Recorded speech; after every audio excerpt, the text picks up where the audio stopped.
Hello guys, स्वागत है आपके अपने यूट्यूब चैनल में @thequiz.com के। आज हम लोग महत्वपूर्ण टॉपिक के बारे में बात करें जो हर साल पूछा जाता है बोर्ड एग्जाम में। सैल्विया में कीट परागण। सैल्विया जो होता है ये सैल्विया का पुष्प है और इसमें कीट परागण कैसे होता है।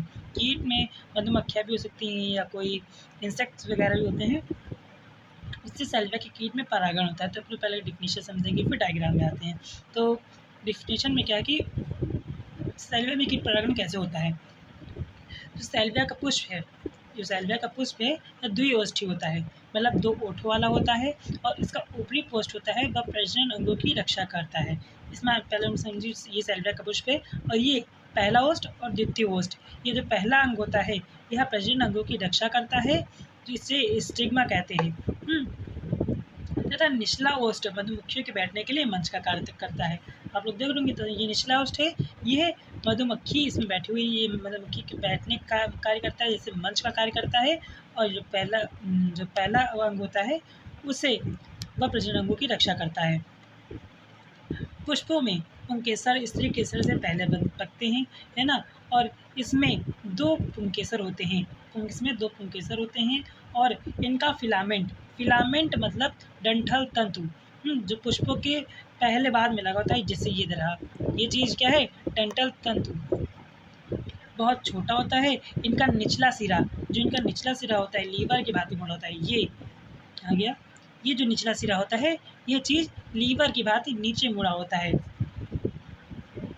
नीचे भांति जुड़ा होता है, तथा असामान्य रूप से लंबा व असंयोजी होता है। लंबा व असंयोजी होता है। ये चीज़ जो होती है इससे पहले अंग से ये नीचे चीज़ बहुत ही लंबी होती है और तंतु की तरह मुड़ा रहता है और असामान्य रूप से होता है।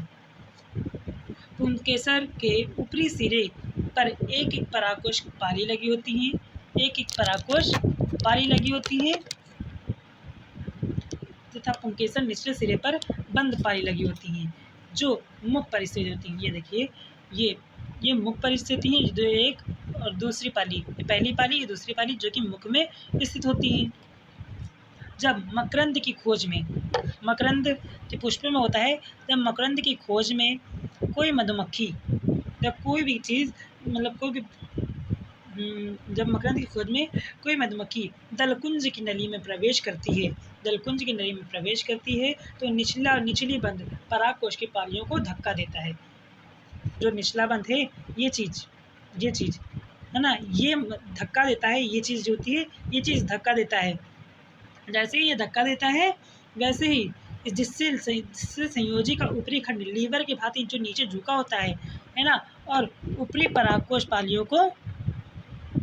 पालियाँ मधुमक्खी के पीठ से टकराकर परागकण इसके ऊपर बिखेर देती हैं। जब मकरंद की खोज में जब कोई मधुमक्खी आती है दलकुंज में, तो नली में प्रवेश कर जाती है, तो निचली बंद जो होती है वो परागकोश की पालियों को धक्का लगाता है और जिससे संयोजी या ऊपरी खंड लीवर की भांति नीचे झुक जाता है और परागकोश की पालियाँ मधुमक्खी से पीठ से टकराकर परागकणों का इसके ऊपर बिखेर देती हैं। ये मधुमक्खी से टकरा जाती हैं और परागकण को किस में बिखेर देती हैं, मधुमक्खी के पीठ में बिखेर देती हैं। अब जब ये मधुमक्खी परिपक्व मंडप वाले किसी दूसरे पुष्प में पहुंचती है, अब जो मक्खी होती है अब दूसरे जब पुष्प में पहुंचेगी तो जो सिरा नीचे लीवर की भांति मुड़ा होता है उससे दोबारा टकराएंगी, नीचे की ओर मुड़े हुए इसे पीठ से रगड़ खाकर या टकरा कर, है ना, परागकण से चिपका लेंगी। जो पहली मधुमक्खी आई थी परागकण चिपका कर अपनी पीठ में, वह दूसरे पुष्प में जाकर चिपका लेगी। इस प्रकार परागण क्रिया समाप्त हो जाती है। Thank you.